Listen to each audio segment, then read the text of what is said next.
असह्य पीड़ा को भोगता है।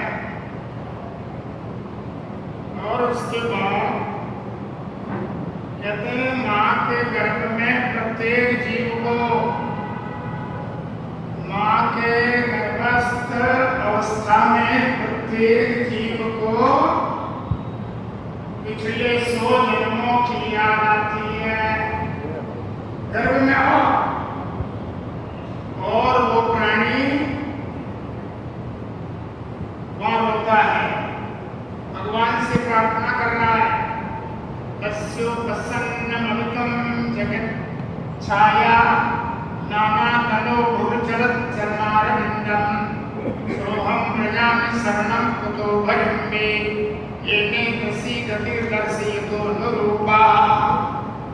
प्रभो मैं मातृगर्भ में जुड़ रहा हूं, मुंडे मुख पड़म तिर्यक अवस्था में हूं, इसलिए प्रभु दया करो, मुझे इस गर्भगुहाशय से बाहर निकालो, मैं तुम्हारा ध्यान स्मरण करके और मोक्ष में चला जाऊंगा। ये प्रार्थना करता है गर्भस्थ शिशु। और गर्भ में भगवान देखते हैं, नहीं देखते हो तो पता नहीं, पर समृद्धि आती है कि मैंने परमात्मा का स्मरण किया होता तो ये कष्ट मुझे नहीं देखना पड़ता। ये ज्ञान आ जाता है, गर्भावस्था में ज्ञान रहता है जीव को, और भगवान का, जीव और ईश्वर का ज्ञान हो जाता है, और वो भगवान से प्रार्थना कर रहा है, जिसको गर्भस्तुति के नाम से जाना जाता है। गर्भ में भी जीव परमात्मा की स्तुति करता है। आओ गणियन समासा निवृत्ता सती कृपणाधीर भगवान खदानो ये में तसी गतिवसो तस्मसि ईसा संग्राहिता पुरुषोदय भवादृशेना। प्रभु अब तो मेरे ऊपर कृपा कर दो, गर्भान मेरे जीवन से बहिरंग रूपे मैं अंधकार ओढ़नी में पड़ा हुआ, गर्भ में जीव सजा भोग रहा है, गर्भ में ध्यान रखना, और समृद्धि भी है, रो भी रहा है, भगवान को पुकार भी रहा है, प्रभु अब तो तुम कृपा करके मुझे इससे बाहर निकालो। गर्भान कभी कभी मातृभक्तानुसार का माँ, कभी कभी माँ पता नहीं खट्टा मीठा तीखा चरका मिर्ची बड़ा खा लेती है, तो वही माँ के द्वारा जो खाया हुआ पदार्थ शिशु को बाधित करता है, उसको पीड़ा भी होती है। और गर्भावस्था में कभी कभी तो माताएं पता नहीं कोई आंखों में कोई खुजली चलती है कि क्या होता है, तो ठीकरी खाने लगता है, कोयला जलाती है, और फिर कहती है कि मेरा लड़का इतना सुंदर चंद्रनाथ जैसा गोरा सा टुकड़ा हो, कोयला जलाओगे और गोरा सा टुकड़े की कल्पना करोगे, कैसे संभव है? तो ये सारी रचना यहाँ पर आई है। एवं पृथ्वी तस्मात् से स्तवन दर्शी 10वां मास की अवधि पूर्ण होती है, और उसके बाद में प्रसूति की हवा के द्वारा मातृगर्भ से वो बाहर आ जाता है।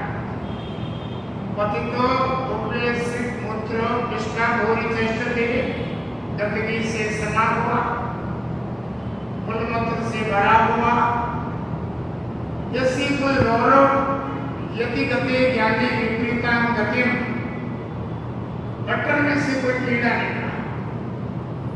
ऐसी अवस्था में उसका ये जन्म माना गया है। और उसके बाद में भगवान का खोल करके आया, गर्भ खोल काटा किया, दिया, पानी में भी आया। गर्भ खोल पाठा किया, जीव दान के मुझ आठ पैर 64 घड़ी, साई सुमरो तुझे। हे प्रभु, 8 पैर 64 घड़ियां होती है 24 घंटे, तो मैं 1 मिनट भी आपको नहीं भूलूंगा, 1 मिनट नहीं भूलूंगा।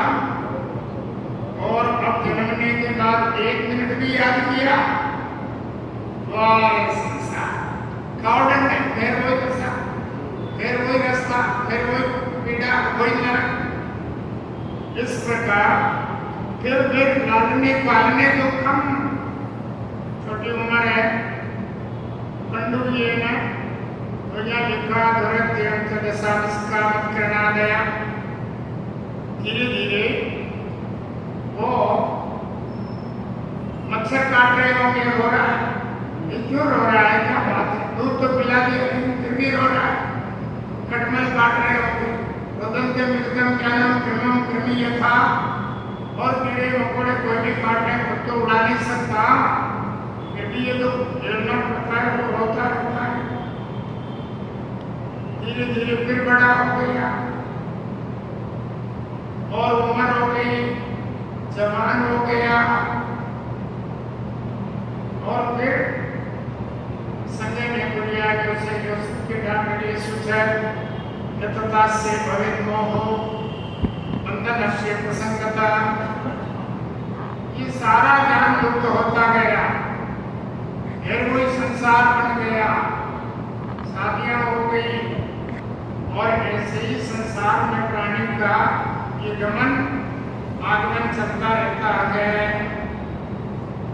इस प्रकार के जन्म से मृत्यु तक का इतिहास है। फिर बुढ़ापा आ गया,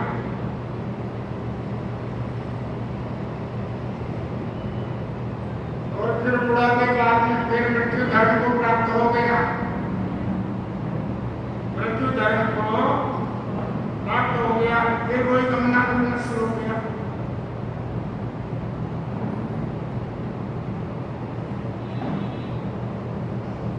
ये संसार का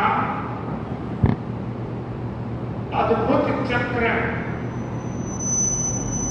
इसी अडियंत चक्र में प्राणी पुनरपि जननम पुनरपि मरणम पुनरपि जननी चक्रे शयनम, ज्ञान आए इन अवस्थाओं में जीव फिर भटकता रहता है।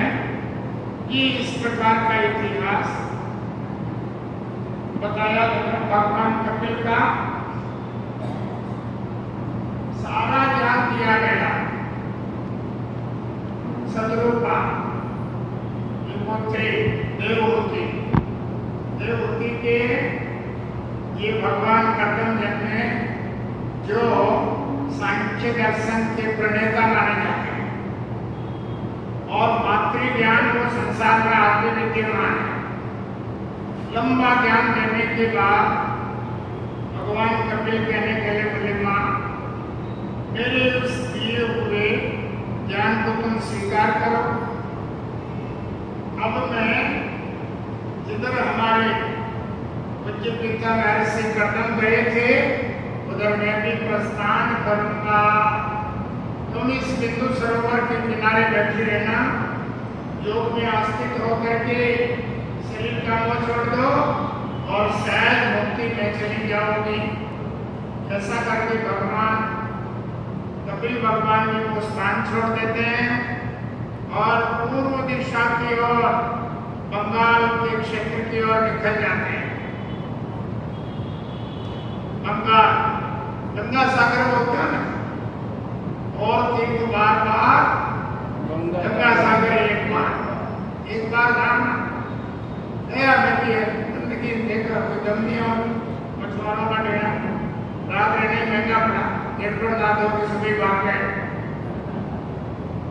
तो वहाँ भगवान कपिल आज भी विद्यमान है, वो समाधि करने अवस्था में चले गए, और देवहूति यहाँ पर यदि पुत्र का वियोग बाध्य तो फिर भी ज्ञानवती हो गई, अपने मन को दिए हुए ज्ञान को आधार बना करके बिंदु सरोवर में बैठी रहती है। धीरे धीरे योग बल से उनका शरीर पानी बन करके और सरस्वती नदी में बह जाता है। जैसा ये इतिहास भगवान कदम का आया नैमिषारण्य की धरती पर